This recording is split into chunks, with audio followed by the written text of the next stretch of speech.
이제 오늘서부터 저는 에클레시아 한번 따라해 보실까요? 에클레시아, 교회라는 의미인데 에클레시아라는 총설교 주제를 가지고 6번의 말씀을 증거하도록 하겠습니다.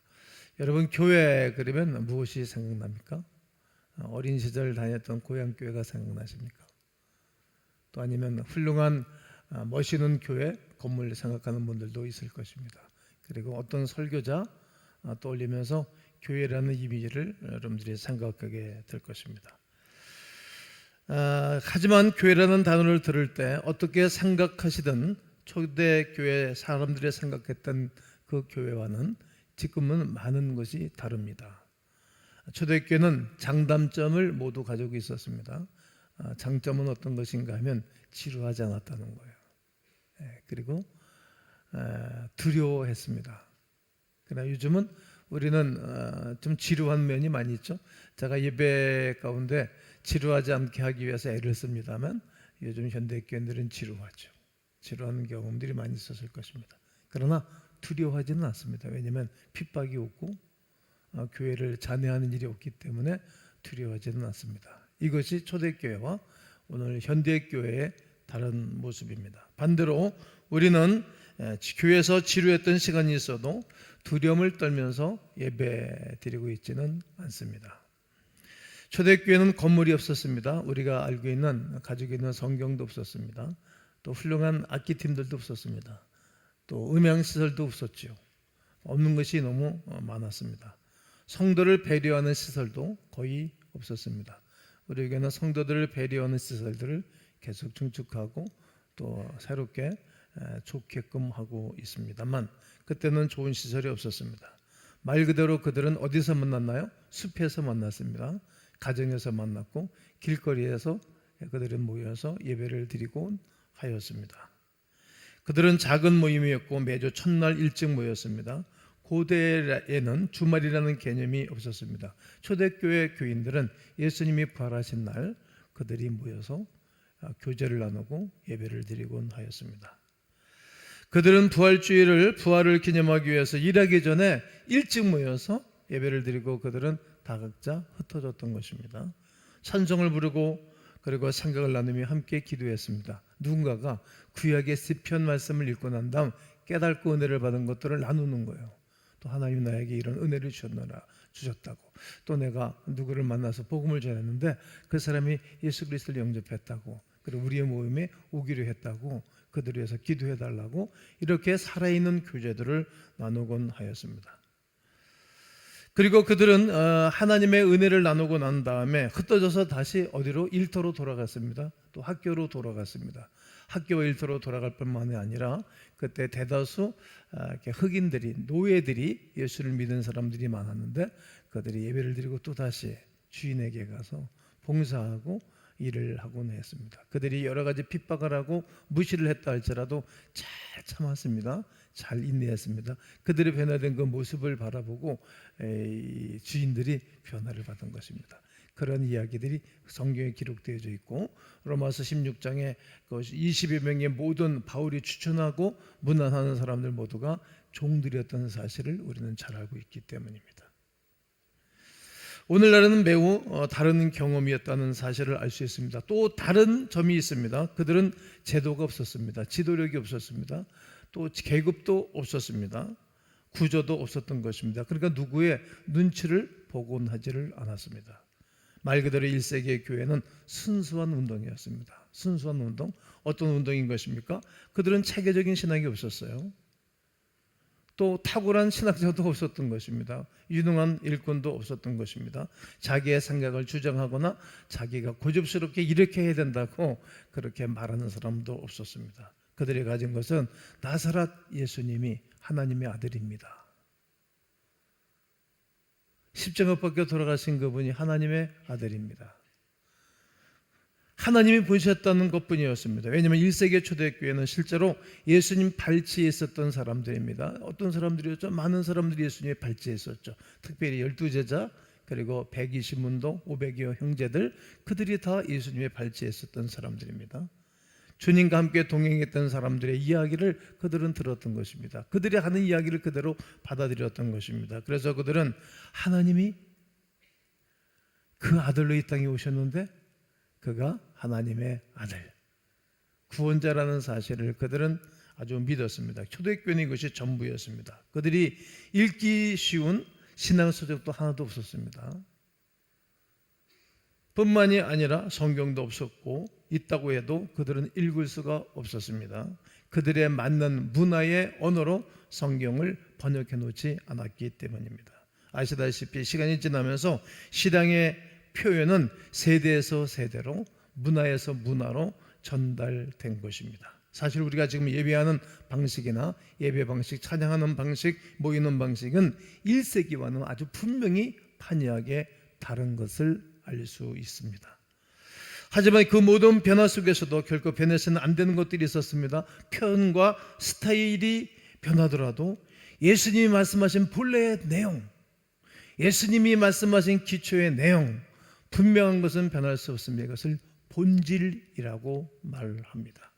그리고 우리의 신앙에 대한 접근 방식, 세상을 변화시키기 위해 예수님께서 임한 첫 번째 사람들을 향한 본래의 의도는 반드시 놓쳐서는 아니 될 일들입니다. 교회 역사를 조금이라도 아신다면 교회가 예수님의 가르침에서 벗어났을 때 정말 이상한 반응이 일어났던 것입니다.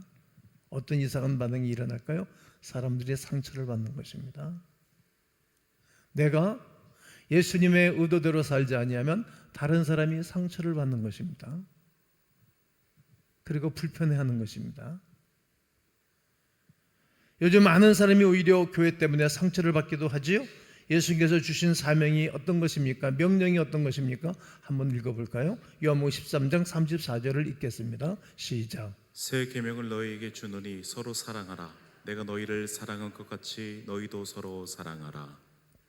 예수님이 새 계명을 주겠다는 것입니다. 오래전 구약의 십계명을 말하는 것이 아니라 새 계명을 말하겠다. 그 새 계명인데 내가 사랑한 것 같이 너희도 서로 사랑하라. 이것이 새 계명인 것입니다. 사랑할 수 없는 사람을 사랑하는 것, 용납할 수 없는 사람을 용납하는 것, 용납할 수 없는 일들을 내가 용납하는 거거든요. 그것이 사랑입니다. 또 12절에 보면 내 계명은 곧 내가 너희를 사랑한 것 같이 너희도 서로 사랑하라 하는 것이냐. 야, 내가 예수가 너희를 사랑한 것처럼 사랑할 수 없어. 너희들 원래 본래가 악하고 본래가 죄덩어리이기 때문에. 그런데 내가 너희를 사랑한 것처럼 너희도 서로 사랑하는 것이 마땅하다고 말씀을 하시는 것입니다. 그런데 어떻게 교회가 사람들에게 상처를 줄 수 있습니까? 어떻게 우리가 다른 사람들을 무시할 수 있는 것입니까? 우리가 어떻게 다른 사람들에게 상처를 주고 힘들게 할 수 있는 것입니까?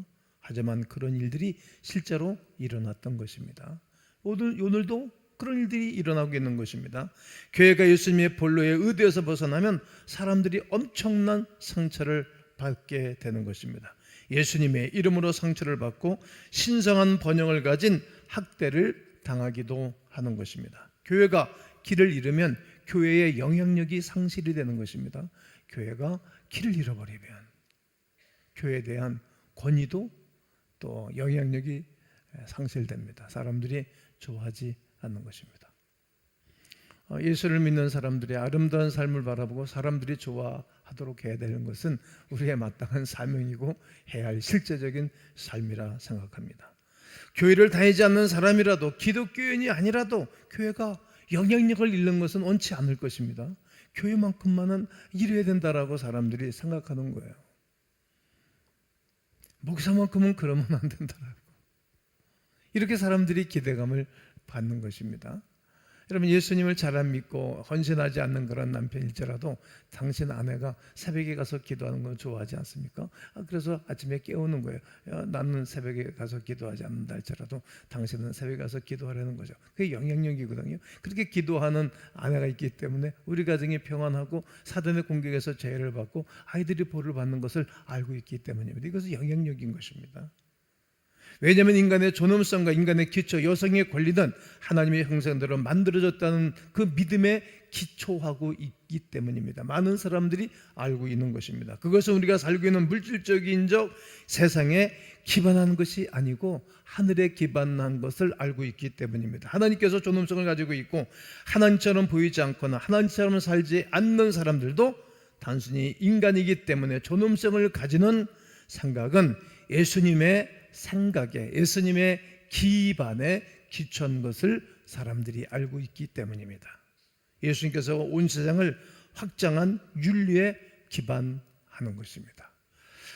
그러므로 모든 세대에 교회를 향한 개혁가들이 있었습니다. 그때마다 난 사람들이 있는 것입니다. 훌륭하고 난 사람들이 있는 것입니다. 어떤 사람들입니까? 하나님의 발치에, 예수 그리스도의 발치에 앉았던 사람들이 그 은혜를 누리고 사는 거예요. 그리고 그 시대를 깨우는 것입니다. 그 시대에 기둥 같은 사람들이 있는 것이고, 그 시대에 아주 없어서는 안 될 만한 그런 사람들이 있는 것입니다. 구약 성경에 보면은 노아 같은 사람이죠. 노아는 위로 이런 뜻이에요. 노아가 없었으면 큰일 날 뻔했네. 누가 없었으면 우리 교회 큰일 날 뻔했네. 누구가 없었으면 우리 집안 큰일 날 뻔했네. 이런 사람들이 있는 것입니다. 반드시 있는 것입니다.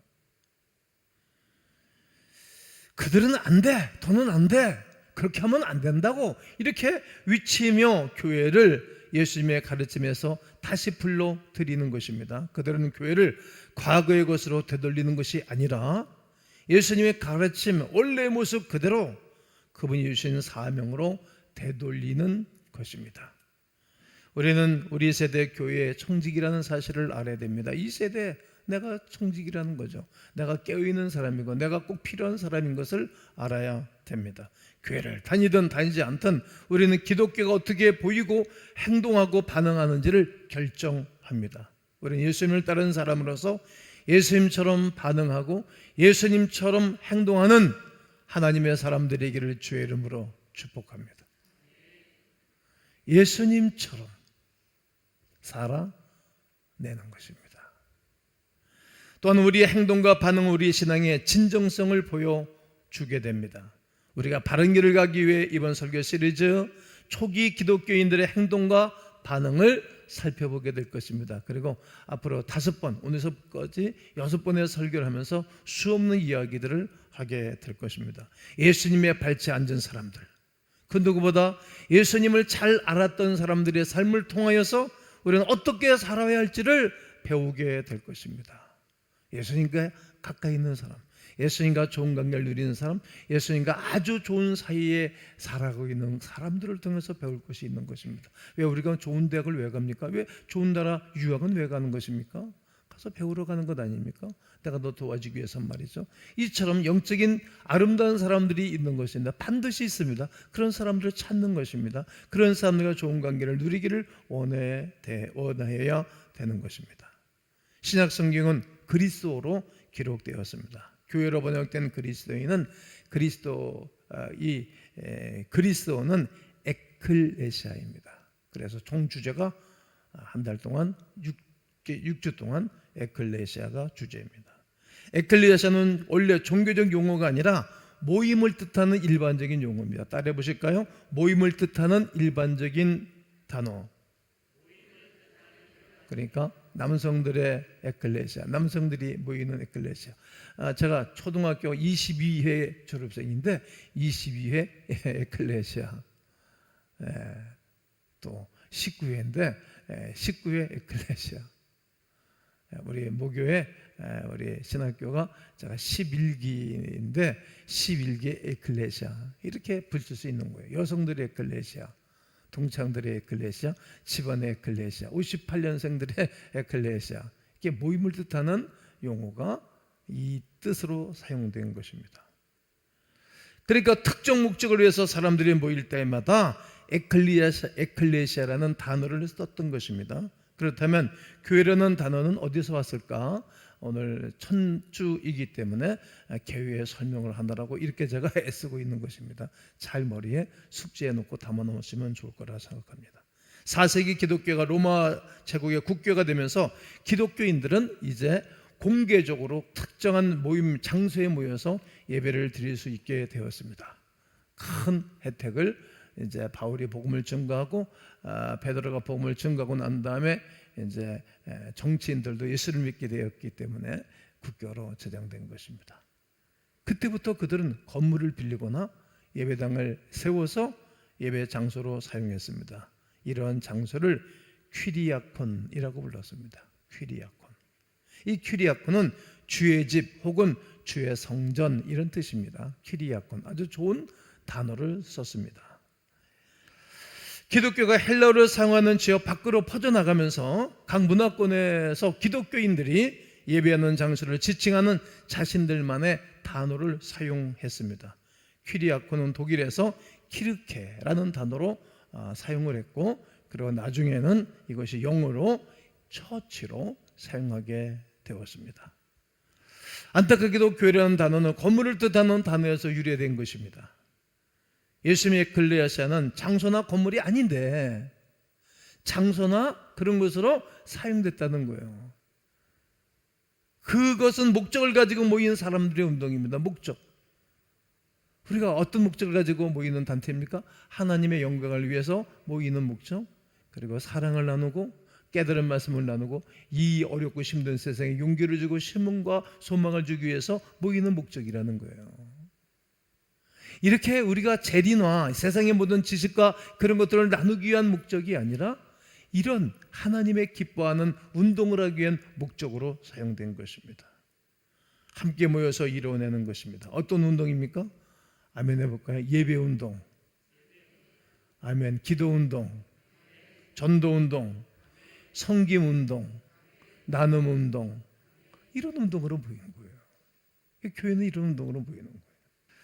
하지만 4세기에 이르러 지도자들은 예배 장소를 통제했어요. 예배 장소를 통제했다는 말은 사람들을 통제했다는 거죠. 교인들을 통제하기 시작한 거예요. 우리가 지난번 정부, 문재인 정부 시절에 예배를 통제했잖아요. 사람들을 통제한 거예요. 힘든 시간들을 보냈죠. 장소를 통제했다는 거죠. 사람들을 통제한 것입니다. 성경은 매우 귀했습니다. 사람들은 성경을 읽을 수도 없었습니다. 그러니까 사람을 통제하고 예배를 통제하니까 하나님 말씀이 증거될 수가 없었죠. 교회는 예수님의 에클레시아와는 전혀 다른 모습으로 변절된 것입니다. 하지만 아까도 말씀드렸듯이 모든 세대에는 개혁가들이 있었어요. 난 사람들이 있는 거예요. 그 세대에 따라서 침식되지 않고 그 시대의 정치인들의 폭행에 언어에 기죽지 않고 튀어나오는 사람들이 있는 거예요. 아무리 박해가 있고 아무리 어려움이 있어도 그런 거 상관이 없이 운동하는 사람들이 있는 거, 어떤 운동, 영적인 운동하는 사람들이 있었다는 말이죠. 그들은 예수님이 의도하신 에클레시아를 다시 불러왔던 것입니다. 그 중에 한 명이 바로 윌리엄 틴데일이라는 사람이에요. 잘생겼죠? 그런데 16세기에 영어 성경을 번역한 인물입니다. 아주 훌륭한 분입니다. 당시 성경은 라틴어로 존재했고 대부분 라틴어를 읽지를 못했습니다. 똑똑한 사람들만 읽고 바로 유학하고 그런 사람들만 성경을 읽을 수 있는 것입니다. 틴데일은 사람들이 이해할 수 있는 언어로 성경을 번역해야 되겠다. 많은 사람들이 성경을 읽고 성경을 들어야 구원을 받으니까 내가 이 사람들을 위해서 성경을 번역하리라 결심을 하게 됩니다. 라틴어 성경을 영어로 번역하는 대신에 그리스어와 원문인 시브리어 원문에서 직접 영어로 번역했습니다. 그 과정에서 라틴어로 가지려고 왜곡된 내용을 발견하고 수정을 딱 한 거예요. 이 단어 하나가 사람들의 생각과 이 미래를 결정하기 때문입니다. 그로 인해서 종교 지도자들의 분노를 사게 된 거예요. 결국 틴데일은 체포돼서 종교 재판을 받게 됩니다. 그는 자신의 행동을 후회하지 않습니다. 사람들에게 성경을 전달하는데 자신의 삶을 다 희생하고 썼던 신앙인이었습니다. 1524년 결국 그는 목숨을 걸고 영국을 떠나서 독일로 조용히 갑니다. 그리고 작은 영어 성경 신학성경을 인쇄해가지고 영국으로 몰래 가지고 들어오게 됩니다. 사람들은 처음으로 자신의 언어로 예수님의 말씀을 읽을 수 있었습니다. 한 사람, 틴데일이라는 사람 한 사람 때문에 말이죠. 하지만 틴데일은 이 일로 인해서 화형을 당하게 됩니다. 그때는 종교 재판을 아주 심하게 강하게 했던 때였기 때문입니다. 성경을 번역하다가 순교당한 사람입니다. 제가 이 설교문을 정리하면서 찬송이 떠올랐어요. 주의 사랑은 크고 크셔라. 그 사랑의 물결이 파도처럼 메아리 쳐온다. 그때 당시에 정치인들 그때 당시에 종교 지도자들을 무서워하지 않고 자기는 많은 사람들이 예수에 대한 이야기를, 예수님에 대한 성경을 읽게 하기 위해서 죽음을 불사하고 성경을 번역하고 그리고 기록해 놓은 사람입니다. 틴데일의 번역에서 주교들을 가장 화나게 했던 것이 어떤 것이냐면 교회라는 단어예요. 교회라는 단어를 썼기 때문입니다. 영어 성경 어디에도 등장하지 않았다는 것입니다. 그는 독일어에서 유래된 교회라는 단어 대신 에클레시아를 휘중으로 번역했어요. 휘중으로. 그러니까 무슨 뜻인가 하면 사람들의 장소에서 운동하는 것, 장소에서 운동하는, 어느 장소에서 운동하는 거예요. 어느 모임에서 운동하는 거예요. 목적을 위해 모인 사람들의 모임으로 옮겼다는 거예요. 초점을 옮긴 것입니다. 우리는 목적을 위해서 오늘도 모인 거예요. 어디에? 우리는 예배당이 목적을 위해서 하나님께 영광을 돌려드리고 온전한 하나님의 말씀을 받으러 온 것이거든요. 이 목적이거든요. 목적을 위해서 모인 부임. 틴데일처럼 휘중으로 번역할지 아니면 당시 널리 사용했던 교회라는 단어로 사용할지에 대한 것이었습니다. 안타깝게도 휘중은 표절에서 적고 킹 제임스 성경에는 교회라는 단어가 사용되었던 것입니다. 이것이 역사입니다. 이것은 전 세계에서 큰 영향을 전 세계에 미쳤습니다. 온 세상이 예수님의 에클리시아를 바라보는 방식에 영향을 끼친 것입니다. 신약 성경에서 에클레시아라는 단어가 처음으로 등장한 것은 예수님의 입을 통해서 증거됐습니다. 예수님 제자들에게 너희는 나를 누구라 하느냐. 그때 더러는 세례 요한 누구누구 이렇게 얘기를 하다가 베드로 서다가 주는 그리스도시요 살아계신 하나님의 아들이십니다. 이 고백을 했어요. 예수님 너무너무 기뻤죠. 바요나시모나 이것을 알게 한 것은 혈육이 아니고 하나님이시다. 그리고 내 교회를 세우는다. 네 신앙 고백 위에 내 교회를 세우게 될 것이라고 예수님이 말씀하셨습니다. 내 교회. 그분은 건물이나 장소를 말씀하신 것이 아닙니다. 그분은 자신의 이름으로 모여 하나님의 나라의 도래를 선포하고 모든 사람을 하나님 나라로 초대하는 거예요. 하나님 나라로. 하나님이 보여주신 삶의 방식을 따라 살아가는 사람들의 모임, 에클레시아를 세우겠다고 말씀을 하신 것입니다. 교회가 아무리 변질되고 이격돼도 언제나 예수님의 가르침으로 돌아게 오는 사람들이 있었어요. 사람들이 상처를 주고 상처를 받고 있을지라도 그 가운데서도 사람들의 상처를 싸매는 사람들이 있는 것처럼 그 사람들이, 그 시대의 사람들의 상처를 싸매는 사람들이 있었던 거예요. 제가 앞으로 5주간 동안 역사 속에 있던 유명한 인물들을 계속 소개할 거거든요. 그 시대 그 시대마다 그때그때마다 하나님의 사람들이 있는 거예요. 걱정할 필요가 없어요. 우리가 태어났잖아요. 내가 누구를 만나 결혼하고 어떤 남자 만나 결혼해서 이 땅을 살고 어떤 여인과 만나서 결혼하고 살 것을 우리는 염려하고 걱정하고 두려워하죠. 그럴 필요 없어요. 여호와 일에 다 준비하는 것이 있어요.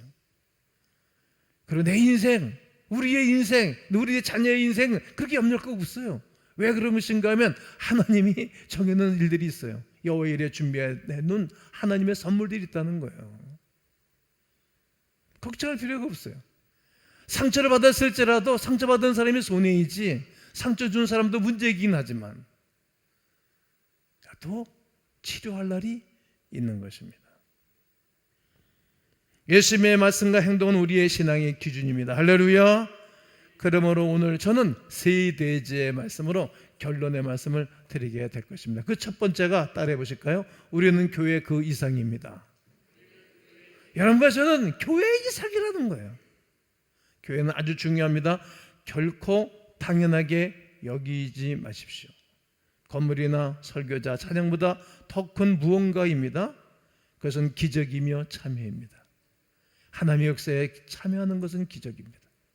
우리는 예수님의 에클레시아 아니겠습니까? 어딘가에서 누군가와 함께 초대교회처럼 집이나 카페에서 우리는 모이는 사람들이에요. 요즘 카페들이 잘 돼 있잖아요. 거기서 모이는 거지. 사람들을 모아 하나님의 말씀을 함께 읽고 함께 기도하고 함께 은혜 받았던 말씀들을 나누는 거예요. 마치 초대교회 그리스도인들처럼 시편 말씀을 읽다가 깨달은 말씀을 서로 나누는 거예요. 기도 제목을 함께 나누는 거예요. 그리고 세상으로 다시 흩어져 사랑할 수 없는 사람을 사랑하고 상처받는 사람들을 사랑하고 아끼는 거예요. 저는 나 때문에 예수 믿고 구원받은 사람들이 많이 있어요. 그 사람은 나의 기쁨, 나의 면류가 나의 사랑하는 자들이에요. 그렇게 사랑을 베푸는 거예요. 여러분, 다시 여러분 오늘 예배를 드리고 흩어질 건데 다시 돌아가서 좀 사랑하십시오. 그러니까 나만 잘 먹고 살면 되는 겁니까? 저는 얼마든지 나 혼자 편하게 잘 살 수 있는 사람이에요. 모든 조건을 이렇게 갖춘 스타일이에요, 제가. 근데 그렇게 살 수 없는 거예요. 그 큰 하나님의 사랑을 받고 난 다음 그렇게 살 수 없는 거죠. 딘테일 같은 사람 편하게 살 수 있었지만, 그러나 성경을 번역하고 화형을 당하고 죽음 당했지만, 그래서 많은 사람들이 예수를 알게 하고 하나님을 알게 하는 것, 이것만큼 아름다운 삶이 어디 있겠습니까? 사람들이 여러분의 선의 행동을 바라보시고 하늘에 계신 우리 하나님 앞에 영광을 올려드리는 위대한 역사가 일어나기를 주의 이름으로 축복합니다. 오늘부터 우리는 살아있는 성전입니다. 따라하실까요? 오른손으로 움켜쥐고 이렇게 따라합니다. 오늘부터 우리는 살아있는 성전입니다. 매일 자기 자신을 상기시켜야 되는, 나는 살아있는 성전이라고. 그러니까 나를 만나는 사람들은 살아나는 거예요. 나를 만나는 사람들은 다 좋아져야 되는 거예요. 저는 철칙을 세웠어요. 나는 가는 곳마다 만나는 사람들마다 누구를 만났는지 다 좋아지게 한다. 사람을 상하게 할 필요 없잖아요. 왜 짧은 세상 살면서 사람을 상하게 하는 것입니까? 그러면 내가 또 상할 일이 생기는 거예요. 내 자녀들이 상할 일이 생기는 것입니다. 왜? 나는 살아계신 하나님의 성전이니까 말이죠. 나는 단순한 직장인이 아니라는 사실이죠. 나는 단순한 사업가가 아닌 것입니다. 나는 단순한 교사가 아니고 단순한 부모가 아닌 것입니다. 나는 예수 그리스도의 살아있는 성전입니다. 이것을 우리 하나님 우리에게 각인시키고 말씀하고 싶었던 거룩한 내용입니다. 우리 삶의 매일이 누군가에게 기쁜 소식이 되어야 되지 않겠어요? 나만 나타나면 좋아지는 사람들 말이죠. 매일 기쁜 소식을 전하고 누군가의 삶에 기쁨을 가져다 줄 기회를 찾는 난 여러분이기를 간절히 원합니다. 마지막은 예수님을 닮아가야 합니다. 따라해 보실까요? 예수님을 닮아가야 합니다. 예수 닮기 원해. 누구를 닮으면 여러분 정말 좋을 것입니까? 우리 한국의 어느 정치인 여러분 닮으면 행복하겠어요? 어떤 사람 닮으면 행복하겠어요? 우리는 예수님을 닮아야 되는 것입니다. 지나간 가정의 달에 설교하면서 예수님 바라보고 부모를 바라보고 예수님 바라보고 배우자를 바라보라고 했잖아요. 예수님 바라보지 않고 배우자 바라보면 내게 욕심이 생겨가지고 이게 행복하지가 않은 거예요. 예수를 닮아가는 거예요. 이것이 진짜와 가짜를 구별하는 방법일 것입니다. 예수의 말씀과 자세는 복음서에 잘 기록하고 있습니다. 예수님의 삶과 가르침을 중심에 두지 않거나 최소화하는 신앙을 경계하셔야 됩니다. 정신 바짝바짝 차려야 될 것입니다. 기독교 신앙의 변절은 성경이라고 주장합니다. 모든 행동, 말, 가르침을 성경 구절을 가지고 있습니다. 5분만 검색해도 여러분이 하고 싶은 어떤 행동이든 정당화할 수 있는 성경 구절을 우리는 찾을 수 있습니다. 그냥 핸드폰 열고 성경 구절 믿음에 대해서 툭 치면은 그냥 뚝 떠오르지 않습니까? 물론 그것은 문명에서 벗어난 것이고 예수님의 가르침과는 일치하지 않을 수 있다는 사실을 기억해야 됩니다. 종교 개혁가는 예수님의 말씀과 행동, 예수님을 따르는 사람들의 진정한 기준임을 알았습니다. 우리는 성경이 가르치는 것뿐만이 아니라 예수님이 가르친 바와 같이 사고방식을 가지고 삶 닮아가야 됩니다. 예수님이 살아갔던 방식대로 예수님을 자꾸만 닮아야 되는 것입니다. 예수님이 원하시는 삶을 살도록 또 나를 내려놓고 또 묵상하고 또 바라보셔야 됩니다. 거기에 대한 말씀을 히브리서 2장 10절에 잘 기록해 놓았습니다. 히브리서 2장 10절을 다 함께 읽겠습니다. 시작. 그러므로 만물이 그를 위하고 또한 그로 말미암아 이가 많은 아들들을 이끌어 영광에 들어가게 하시는 일에 그들의 구원의 창시자를 고난을 통하여 온전하게 하심이 합당하도다. 여러분 다시 한번 읽어드릴게요. 그러므로 만물이 그를 위하고, 만물이 그 예수를 위하고, 또한 그로 말미암아 예수로 말미암아 이가 많은 아들들을 이끌어, 많은 아들들을 이끄는 거예요. 여러분도 예수 믿으면 아들이고 딸이잖아요. 많은 아들들을 이끌어 영광에 들어가게 하시는 일에 이제 수많은 사람들이 예수를 믿고 아들 되었고 딸이 돼서 그 영광의 나라에 들어가는 것 아니겠어요? 그날이 있을 거예요. 그들의 구원의 창시자, 그러니까 구원의 창시자가 예수라는 거예요. 구원의 창시자를 고난을 통하여 온전하게 하심이 합당하도다. 그러니까 신앙의 창시자요 완성자가 누구라고? 예수 그리스도라는 얘기예요. 바울이 이것을 한 거예요. 구원의 창시자도 예수님이시고 그리고 구원의 완성도 예수를 믿어야만이 이루어진다는 사실을 바울은 알았습니다. 그분의 말씀과 행동은 우리의 행동과 반응의 본보기가 되어줘야 됩니다. 그분을 계속 따르는 거예요. 묵상하는 거예요. 배우는 것입니다. 예수님의 삶은 성경을 이해하는 데 필요한 맥락과 해설을 제공합니다. 그러므로 항상 예수로 시작하셔야 됩니다. 오늘 이번 주 첫날이 주일인데 예수로 시작하는 것 아닙니까? 내 인생의 시작은 항상 예수로 시작하는 것. 그리고 또 어려서부터 한 주간을 시작하는 것 아니겠습니까? 예수님은 다른 것과 동등하게 여기거나 최소화하려는 것은 잘못된 것입니다. 예수님을 동등하게 대할 수 없어요. 그렇게 가치 없게 대하시면 아니 되는 것입니다. 우리는 교회라는 건물이나 조직이 아니라 예수님의 에클레시아, 예수님의 모임, 운동이 되어져야 됩니다. 전 세계의 모든 믿는 사람들과 손을 잡을 수 있는 그런 마음의 여유도 필요합니다. 한번 이렇게 오늘 우리는 기도해야 됩니다. 따라해 보실까요? 우리가 교회가 되게 하옵소서. 우리가 살아있는 성전 되게 하옵소서.